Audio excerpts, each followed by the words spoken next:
یہ ایک میں بپی صاحب سینیٹر صاحب نے جو بات کی ہے تھوڑا سا اس کو آگے بڑھانا چاہتا ہوں. وہ کہہ رہے ہیں کہ ظلم کا نظام 1 سال پرانا نہیں. تو میں پوچھتا ہوں کہ کتنا پرانا ہے؟ جو نظام کا یہ ذکر کر رہے ہیں یہ کتنا پرانا ہے؟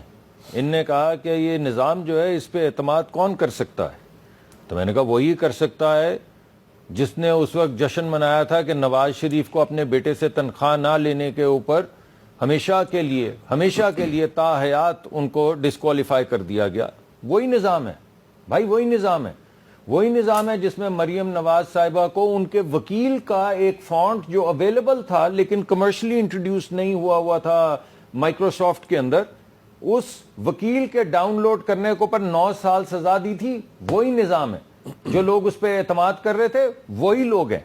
اور وہ جو رانا ثناء اللہ صاحب کی گاڑی کے اندر 20 کلو ہیروئن ڈالی تھی جس کی سزا موت ہے, جس کے بعد لوگوں کو موت کی کال کوٹری میں ڈالا گیا تھا, وہی نظام ہے.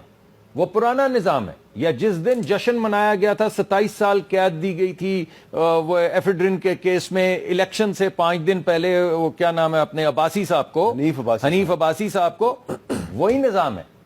اور وہ جو چھوٹا بچہ جو انجینئر قمر الاسلام کی کیمپین 12 سال کی چلا رہا تھا, میں کیا رہا ہوں بھائی, آپ یہ کہہ رہے ہیں کہ جو غلط پہلے ہو رہا تھا اب وہی غلط آپ کر رہے ہیں. نہیں, میں یہ نہیں کہہ رہا ہوں. میں یہ کہہ رہا ہوں یہ وہی نظام ہے جس کی تصحیح ہونی چاہیے.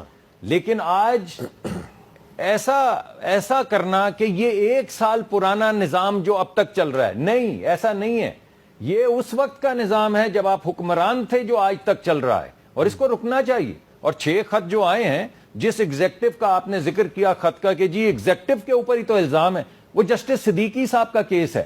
میں دوبارہ سے یاد کروا دوں, جسٹس صدیقی صاحب کا کیس ہے جس کے اندر بیٹھے ہوئے وہاں پہ جس وقت جسٹس صدیقی کو ڈسکوالیفائی کیا گیا, جس وقت ان کو انٹیمیڈیٹ کیا جا رہا تھا, جس وقت ان کے پاس جا کے کہا جا رہا تھا کہ ہماری محنت ضائع نہیں ہو سکتی. کس کی محنت نہیں ضائع؟ اس وقت کون تھی ایگزیکٹو, کون سی ایگزیکٹو تھی اس وقت جنرل فیض کا نام لے لینا. جنرل فیض کے علاوہ عمران خان کا کیوں نہ لوں؟ ایگزیکٹو کون تھا اس وقت جس کے کہنے کے اوپر یہ تمام چیزیں, یہ جنرل فیض نے سزا کروانی تھی صرف نواز شریف صاحب کو, یعنی سزا کروانے تو چلے تھے عمران خان صاحب.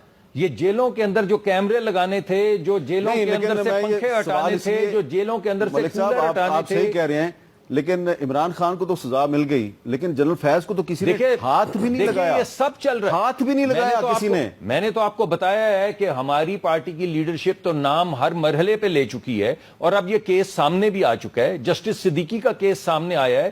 سپریم کورٹ نے صدیقی صاحب نے مطالبہ کیا ہے کہ جنرل فیض کے خلاف انکوائری کریں, کاروائی کریں. تو میں یہ کہہ رہا ہوں جی, میں یہ سپریم کورٹ نے جو سوو موٹو کیس کے اندر وہ کیس اٹھایا ہے, تو اس کے فیصلے میں ابھی بھی تو سوو موٹو اٹھایا ہے نا, تو سوو موٹو اٹھائے نا. تو جس وقت فیصلہ کرنا ہے, کچہری لگانی ہے, تو پوری کچہری لگائے نا. تو اس کچہری میں سب کو بلائیں نا, یا کسی ایک کو صرف بلائیں.